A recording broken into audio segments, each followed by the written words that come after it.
The Last of the Plainsmen by Zane Grey. Chapter 11. On to the Siwash. "Who all was doing the talking last night?" asked Frank next morning, when we were having a late breakfast. "'Cause I've a joke on somebody. Jim, he talks in his sleep often, and last night, after you did finally get settled down, Jim, he up in his sleep and says, 'Shore he's windy as hell. Shore he's windy as hell.'" At this cruel exposure of his subjective wanderings, Jim showed extreme humiliation, but Frank's eyes fairly snapped with the fun he got out of telling it. The genial foreman loved a joke. The week's day at Oak, in which we all became thoroughly acquainted, had presented Jim as always the same quiet character, easy, slow, silent, lovable. In his brother cowboy, however, we had discovered, in addition to his fine, frank, friendly spirit, an overwhelming fondness for playing tricks. This boy's mischievousness, distinctly Arizonan, reached its acme whenever it tended in the direction of our serious leader. Lawson had been dispatched on some mysterious errand, about which my curiosity was all in vain. The order of the day was leisurely to get in readiness and pack for our journey to the Siwash on the morrow. I watered my horse, played with the hounds, knocked about the cliffs, returned to the cabin, and lay down on my bed. Jim's hands were white with flour. He was kneading dough, and had several low, flat pans on the table. Wallace and Jones strolled in, and later Frank, and they all took various positions before the fire. I saw Frank, with the quickness of a sleight-of-hand performer, slip one of the pans of dough on the chair Jones had placed by the table. Jim did not see the action. Jones and Wallace's backs were turned to Frank, and he did not know I was in the cabin. The conversation continued on the subject of Jones's big bay horse, which, hobbles and all, had gotten 10 miles from camp the night before. "Better count his ribs than his tracks," said Frank, and went on talking as easily and naturally as if he had not been expecting a very entertaining situation. But no one could ever foretell Colonel Jones's actions. He showed every intention of seating himself in the chair, then walked over to his pack to begin searching for something or other. Wallace, however, promptly took the seat, and what began to be funnier than strange, he did not get up. Not unlikely this circumstance was owing to the fact that several of the rude chairs had soft layers of old blankets tacked on them. Whatever were Frank's internal emotions, he presented a remarkably placid and commonplace exterior. But when Jim began to search for the missing pan of dough, the joker slowly sagged in his chair. "Shore, that beats hell," said Jim. "And 3 pans of dough. Could the pup have taken one?" Wallace rose to his feet, and the bread pan clattered to the floor with a clang and a clank, evidently protesting against the indignity it had suffered. But the dough stayed with Wallace, a great white conspicuous spot on his corduroys. Jim, Frank, and Jones all saw it at once. "Why, Mr. Wallace, you set in the dough!" exclaimed Frank in a queer, strangled voice. Then he exploded, while Jim fell over the table. It seemed that these 2 Arizona Rangers, matured men though they were, would die of convulsions. I laughed with them, and so did Wallace, while he brought his bone-handled bowie knife into novel use. Buffalo Jones never cracked a smile, though he did remark about the waste of good flour.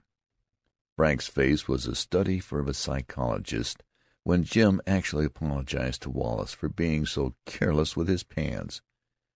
I did not betray Frank, but I resolved to keep a still closer watch on him. It was partially because of this uneasy sense of his trickiness in the fringe of my mind that I made a discovery. My sleeping bag rested on a raised platform in one corner. At a favorable moment I examined the bag. It had not been tampered with, but I noticed a string running out through a chink between the logs. I found it came from a thick layer of straw under my bed, and had been tied to the end of a flatly coiled lasso. Leaving the thing as it was, I went outside and carelessly chased the hounds round the cabin. The string stretched along the logs to another chink, where it returned into the cabin at a point near where Frank slept.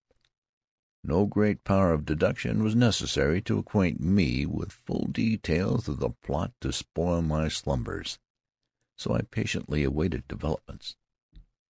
Lawson rode in near sundown, with the carcasses of 2 beasts of some species hanging over his saddle. It turned out that Jones had planned a surprise for Wallace and me, and it could hardly have been a more enjoyable one, considering the time and place.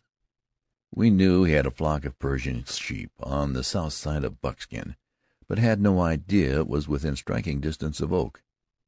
Lawson had that day hunted up the shepherd and his sheep, to return to us with 2 60-pound Persian lambs.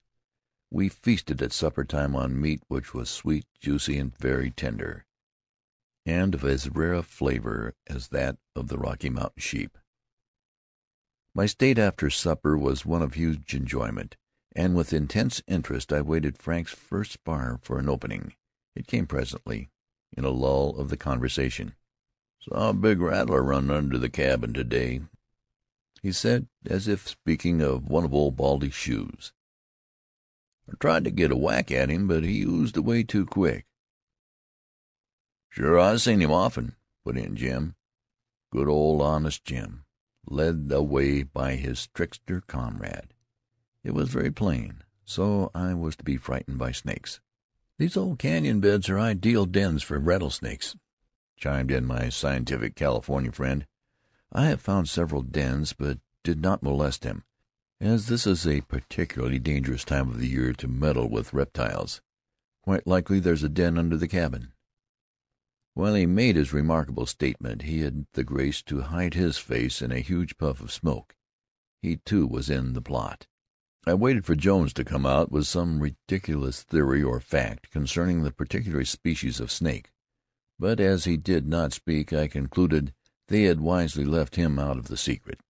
After mentally debating a moment, I decided, as it was a very harmless joke, to help Frank to the fulfillment of his enjoyment. "Rattlesnakes!" I exclaimed. "Heavens! I'd die if I heard one, let alone seeing it. A big rattler jumped at me one day, and I've never recovered from the shock." Plainly, Frank was delighted to hear of my antipathy and my unfortunate experience, and he proceeded to expatiate on the viciousness of rattlesnakes, particularly those of Arizona. If I had believed the succeeding stories, emanating from the fertile brains of those 3 fellows, I should have made certain that Arizona canyons were Brazilian jungles. Frank's parting shot, sent in a mellow, kind voice, was the best point in the whole trick. "Now I'd be nervous if I had a sleeping bag like yours, because it's just the place for a rattler to ooze into." In the confusion and dim light of bedtime, I contrived to throw the end of my lasso over the horn of a saddle hanging on the wall, with the intention of augmenting the noise I soon expected to create, and I placed my automatic rifle in a .38 S&W Special within easy reach of my hand. Then I crawled into my bag and composed myself to listen. Frank soon began to snore so bracingly, so fictitiously, that I wondered at the man's absorbed intensity in his joke, and I was at great pains to smother in my breast a violent burst of riotous merriment. Jones's snores, however, were real enough, and this made me enjoy the situation all the more, because if he did not show a mild surprise when the catastrophe fell, I would greatly miss my guess. I knew the 3 wily conspirators were wide awake. Suddenly I felt a movement in the straw under me, and a faint rustling. It was so soft, so sinuous, that if I had not known it was the lasso, I would assuredly have been frightened. I gave a little jump, such as one will make quickly in bed. Then the coil ran out from under the straw. How subtly suggestive of a snake! I made a slight outcry, a big jump, paused a moment for effectiveness, in which time Frank forgot to snore, and then let out a tremendous yell, grabbed my guns, and sent 12 thundering shots through the roof, and pulled my lasso. Crash! The saddle came down, to be followed by sounds not on Frank's program, and certainly not calculated upon by me, but they were all the more effective. I gathered that Lawson, who was not in the secret, and who was a nightmare sort of sleeper anyway, had knocked over Jim's table with its array of pots and pans, and then, unfortunately for Jones, had kicked that innocent person in the stomach. As I lay there in my bag, the very happiest fellow in the wide world, The sound of my mirth was as the buzz of the wings of a fly to the mighty storm. Roar on roar filled the cabin. When the three hypocrites recovered sufficiently from the startling climax to calm, Lawson, who swore the cabin had been attacked by Indians, when Jones stopped roaring long enough to hear it, was only a harmless snake that had caused the trouble. We hushed to repose once more, not, however, without hearing some trenchant remarks from the boiling colonel anent fun and fools, and the indisputable fact that there was not a rattlesnake on Buckskin Mountain. Long after this explosion had died away, I heard, or rather felt, a mysterious shudder or tremor of the cabin, and I knew that Frank and Jim were shaking with silent laughter. On my own score, I determined to find if Jones, in his strange make-up, had any sense of humor or interest in life, or feeling of love that did not center and hinge on four-footed beasts. In view of the rude awakening from what, no doubt, were pleasant dreams of wonderful white and green animals, combining intelligence of man and strength of brutes, a new species creditable to his genius, I was perhaps unjust in my conviction as to his lack of humor, and as to the other question, whether or not he had any real human feeling for the creatures built in his own image. That was decided very soon and unexpectedly.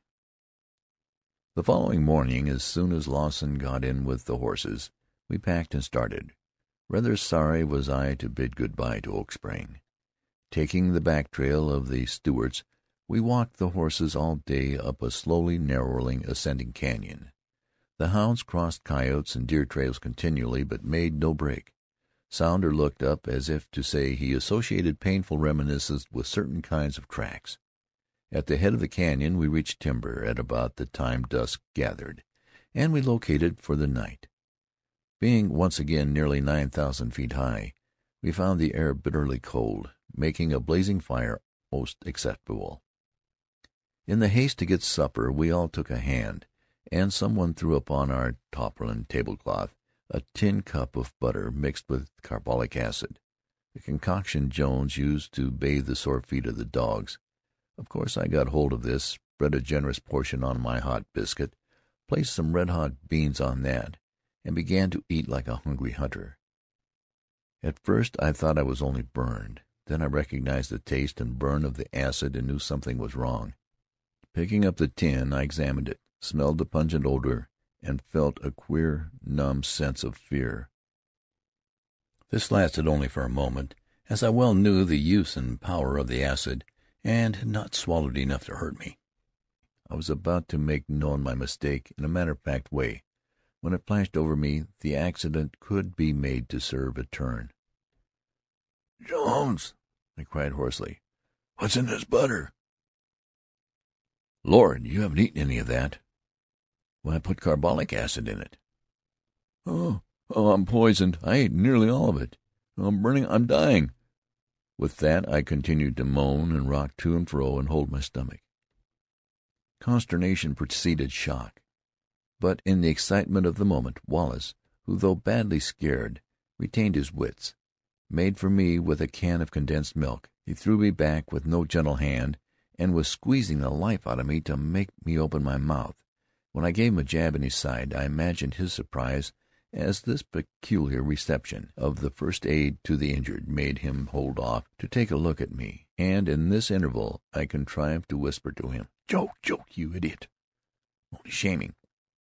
Want to see if I can scare Jones. Get even with Frank. Help me out. Cry, get tragic." From that moment I shall always believe that the stage lost a great tragedian in Wallace. With a magnificent gesture he threw the can of condensed milk at Jones, who was so stunned he did not try to dodge. "Thoughtless man murderer! It's too late!" cried Wallace, laying me back across his knees. "It's too late. His teeth are locked. He's far gone. Poor boy, poor boy. Who's to tell his mother?" I could see from under my hat brim that the solemn, hollow voice had penetrated the cold exterior of the plainsman. He could not speak. He clasped and unclasped his big hands in helpless fashion. Frank was white as a sheet. This was simply delightful to me, but the expression of miserable, impotent distress on old Jim's sun-browned face was more than I could stand. and I could no longer keep up the deception. Just as Wallace cried out to Jones to pray. I wished then I had not weakened so soon. I got up and walked to the fire. "Jim, I'll have another biscuit, please." His under jaw dropped. Then he nervously shoveled biscuits at me. Jones grabbed my hand and cried out with a voice that was new to me, "You can eat? You're better? You'll get over it." "Sure. Why, carbolic acid never phases me. I've often used it for rattlesnake bites. I did not tell you, but that rattler at the cabin last night actually bit me, and I used carbolic to cure the poison."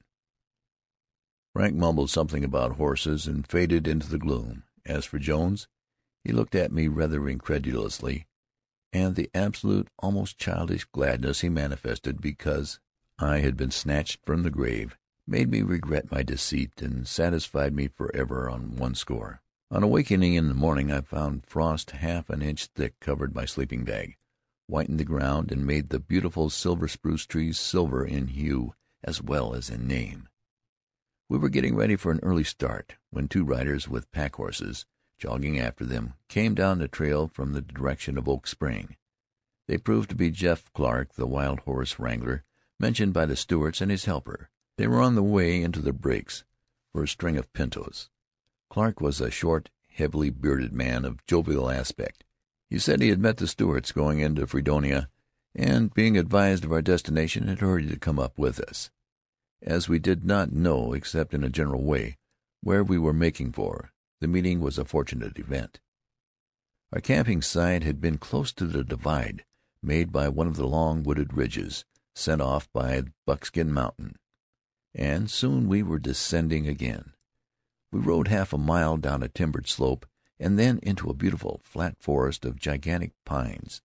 Clark informed us it was a level bench, some 10 miles long, running out over the slopes of Buckskin to face the Grand Canyon on the south, and the breaks of the Siwash on the west. For 2 hours we rode between the stately lines of trees, and the hoofs of the horses gave forth no sound. A long, silvery grass, sprinkled with smiling bluebells, covered the ground except close under the pines, where soft red mats invited lounging and rest. We saw numerous deer, great gray mule deer, almost as large as elk. Jones said they had been crossed with elk once, which accounted for their size. I did not see a stump or a burned tree or a windfall during the ride. Clark led us to the rim of the canyon. Without any preparation, for the giant trees hid the open sky, we rode right out to the edge of the tremendous chasm. At first I did not seem to think. My faculties were benumbed. Only the pure sensorial instinct of the savage who sees but does not feel made me take note of the abyss. Not one of our party had ever seen the canyon from this side, and not one of us said a word. But Clark kept talking. "Wild place this is here," he said. "Seldom any one but horse wranglers gets over this far. I've had a bunch of wild pintos down in the canyon below for 2 years. I reckon you can't find no better place for camp than right here. Listen. Do you hear that rumble? That's Thunder Falls. You can only see it from one place, and that far off. But there's brooks you can get to water the horses. For that matter, you can ride up the slopes and get snow. If you can get snow close, it'd be better, for that's an all-fired bad trail down for water." "Is this the cougar country the Stewarts talked about?" asked Jones. "Reckon it is. Cougars is as thick in here as rabbits in a spring-hole canyon. I'm on the way now to bring up my pintos. Cougars have cost me hundreds, I might say thousands of dollars. I lose horses all the time, and damn me, gentlemen, I've never raised a colt. This is the greatest cougar country in the West. Look at those yellow crags. There's where cougars stay. No one ever hunted them. Seems to me they can't be hunted. Deer and wild hosses by the thousand browse here in the mountain in summer and down in the breaks in winter. Cougars live fat. You'll find deer and wild hoss carcasses all over this country. You'll find lions' dens full of bones. You'll find warm deer left for the coyotes. But whether you'll find the cougars, I can't say. I fetched dogs in here and tried to catch old Tom. I've put them on his trail and never saw hide nor hair of them again. Jones, it's no easy hunting here." "Well, I can see that," replied our leader. "I never hunted lions in such a country, and never knew any one who had. We'll have to learn how.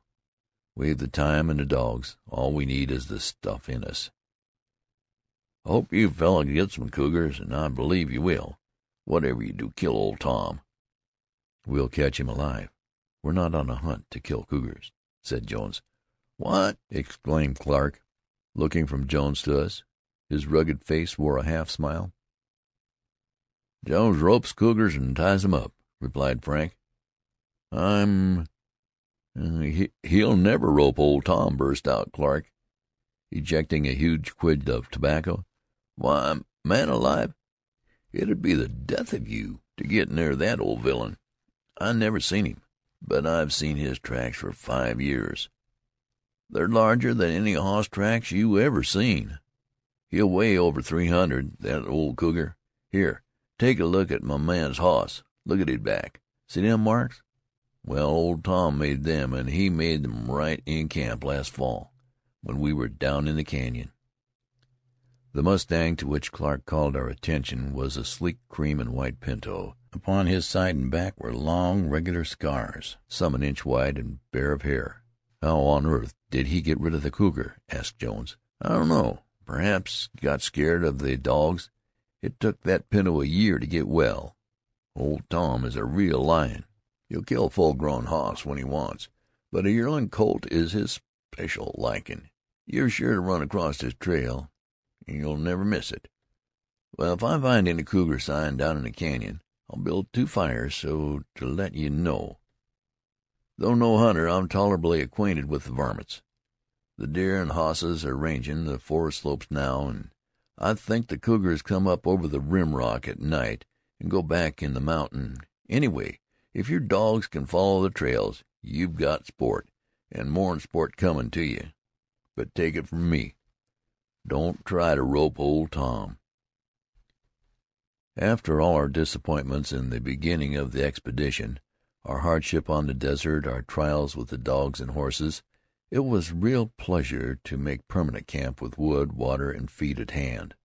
A soul-stirring, ever-changing picture before us, and the certainty that we were in the wild lairs of the lions, among the lords of the crags. While we were unpacking, every now and then I would straighten up and gaze out beyond. I knew the outlook was magnificent and sublime beyond words, but as yet I had not begun to understand it. The great pine trees, growing to the very edge of the rim, received their full quota of appreciation from me, as did the smooth, flower-decked aisles leading back into the forest. The location we selected for camp was a large glade 50 paces or more from the precipice, far enough, the cowboys averred, to keep our traps from being sucked down by some of the whirlpool winds native to the spot. In the center of this glade stood a huge, gnarled and blasted old pine, but certainly by virtue of hoary locks and bent shoulders had earned the right to stand aloof from his younger companions. Under this tree we placed all our belongings, and then, as Frank so felicitously expressed it, we were free to ooze around and see things.